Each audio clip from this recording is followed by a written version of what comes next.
Ben, j'ai la lourde mission de m'exprimer après des éminentes personnalités. Je tiens d'abord à féliciter ceux qui sont à l'origine de cette rencontre historique. Historique parce que nous nous retrouvons ici à Paris, en France, la capitale de ceux qui nous ont colonisés hier et qui sont en partie responsables de ce que nous vivons.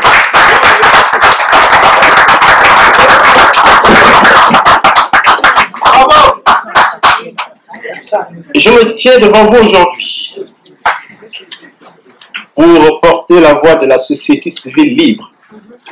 Je dis bien la société civile libre. Parce qu'au Gabon, nous avons défini deux sociétés civiles. Celle de service et celle qui se reconnaît dans les actes que les vrais démocrates, dont beaucoup sont parmi nous, posent depuis 1990.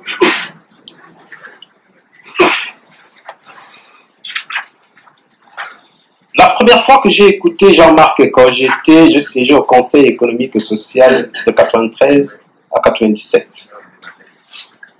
J'entendais parler de lui parce que son prénom, je m'appelle Marc Onaïsangui. Lui, c'est Jean-Marc Eko. Et je cherchais à connaître cette personnalité. Et c'est en 94, pendant que nous organisions le premier forum économique du Gabon, il est passé, il est venu au Conseil économique et social intervenir. Et c'est la première fois que je l'ai écouté.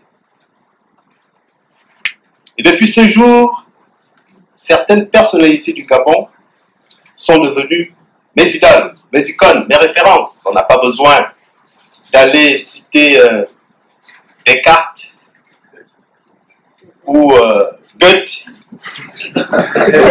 encore moins. Voilà. Ben, moi, mes références, c'est Jean-Marc Eko.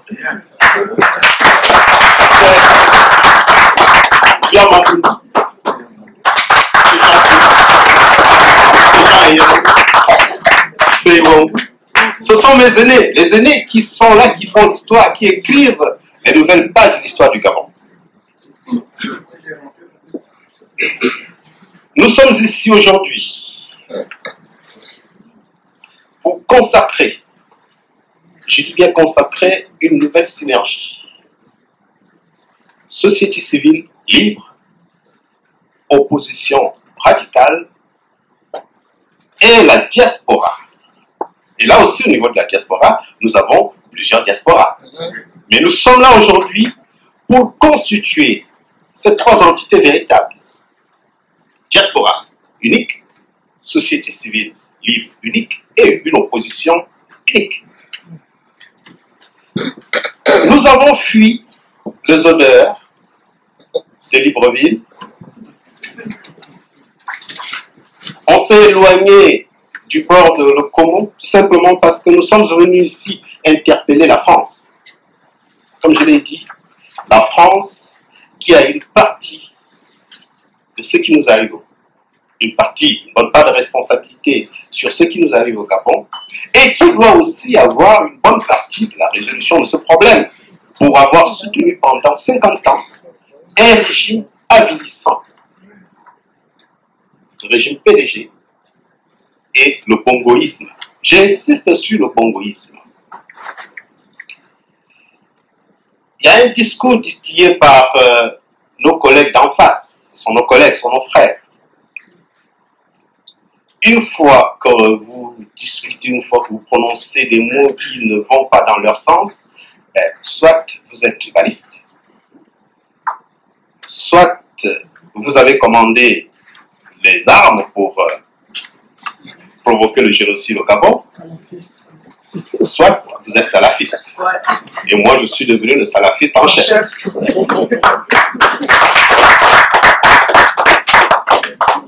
Nous avons décidé ensemble de nous éloigner du bord de l'Okomo et des odeurs de Libreville pour admirer la Seine, pas pour admirer la Seine, autant pour moi, pour les Champs-Élysées, mais pour interpeller l'ancienne puissance coloniale sur sa responsabilité partielle du drame gabonais et pour nous regarder les yeux dans les yeux afin qu'ensemble, nous trouvions des solutions pacifiques aux maux qui rongent le quotidien du peuple gabonais. La France, pays des droits de l'homme, a laissé s'installer dans notre pays tout en bout portant un système mafieux qui, 50 ans durant, a ruiné tous les espoirs d'un peuple intelligent, travailleur et surtout très humain dans un pays béni des dieux. Il lui appartient d'apporter sa part de solution pour ne pas être complice plus tard de la déchéance, encore une déchéance en Afrique, la déchéance d'une génération à la recherche de son identité. Et nous, citoyens, responsables aussi de par notre complicité actuelle ou passée, de nous regarder dans la glace et corriger les erreurs de l'histoire. La corruption, le népotisme, le mensonge ont transformé notre beau pays en un gâteau géant à ciel ouvert où chaque prédateur arrache sa tranche pour sa fortune personnelle. Le peuple assiste impuissant à ce partage. Mais ne dit-on pas, quand la famine n'a point d'oreille. Combien de temps allons-nous assister à cet acharnement sur les réserves de notre pays? Combien de temps ce peuple pacifique va encore nous regarder? Le monde bouge, oui, le monde bouge et les peuples se soulèvent. Bien sûr, le peuple gabonais est là aussi en train de regarder. Et ce peuple, comme tous les autres peuples, va se soulever si aujourd'hui et maintenant, comme l'a dit M. Tibangou, nous ne faisons absolument rien. Et c'est aujourd'hui et maintenant, ici en France, que nous devons écrire la nouvelle page de l'histoire du Gabon.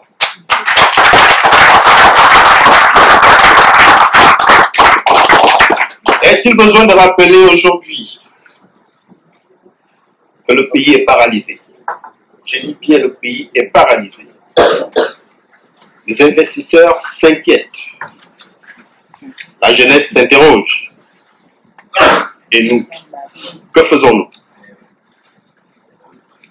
Les assises que nous ouvrons ce jour doivent nous permettre, comme je l'ai dit à l'entame de mon propos, de proposer le projet du nouveau Gabon.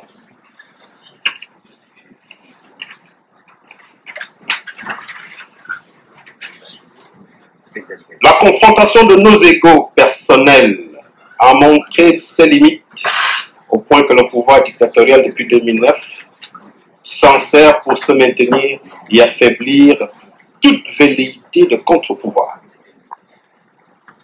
Rangeons nos égos et avançons. Nos contradictions stériles ont un dénominateur commun.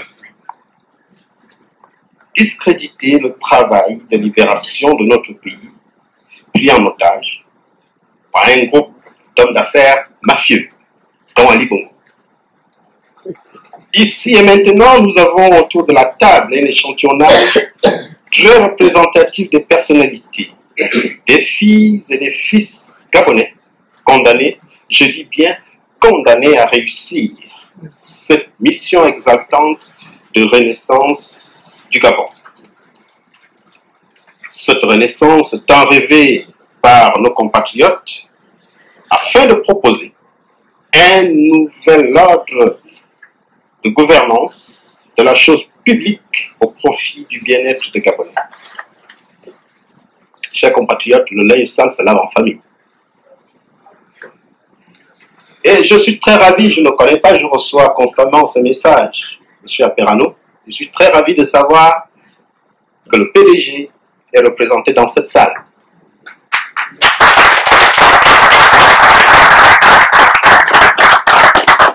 Chacun de nous ici rassemblé, a une responsabilité de ranger son ego pour la réussite de notre congrès. Le peuple nous regarde. L'heure n'est pas au positionnement personnel. Ensemble, proposons la meilleure façon qui soit pour qu'enfin toutes les filles et tous les fils, opposition, majorité, société civile, se mettent autour d'une table, sans langue de bois et sans esprit revanchard, souvent, surtout et surtout, sans chasse aux sorcières, pour éteindre le feu qui couvre sous nos pieds. Nous avons la responsabilité de le faire. Nous avons la responsabilité de le faire. Nous l'avons fait en 90, il n'y a pas eu mort d'homme, il n'y a pas eu chasse aux sorcières, il n'y a pas eu d'emprisonnement. On s'est retrouvés pour dire ça là-bas. Aujourd'hui, majorité, opposition, société civile, nous sommes condamnés à nous asseoir. Arrêter ensemble comment nous voulons conduire le Gabon pour des générations futures, pour qu'enfin cette diaspora qui se perd ici, en France, aux États-Unis, qui se perd, je dis bien qui se perd. Parfois, quand je regarde des sommités gabonaises qui sont dispersées au sein de la diaspora, imaginez ce instant que ces personnes viennent apporter leur contribution au développement du pays. Est-ce qu'on aurait encore envie de venir ici? Ici? Non. Non. Ici n'est pas chez nous. Chez nous, c'est là-bas. Nous qui avons opté,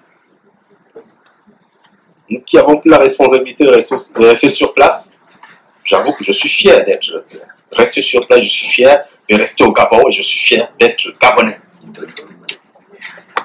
Chers compatriotes, le monde bouge. Et il bouge tellement vite que nous risquons d'être surpris par la vague de liberté qui gagne les peuples d'Afrique et d'ailleurs. Si nous ignorons les signaux qui nous sont lancés par nos concitoyens aujourd'hui, osons avancer et avançons sûrement pour que vive la République. Je vous remercie.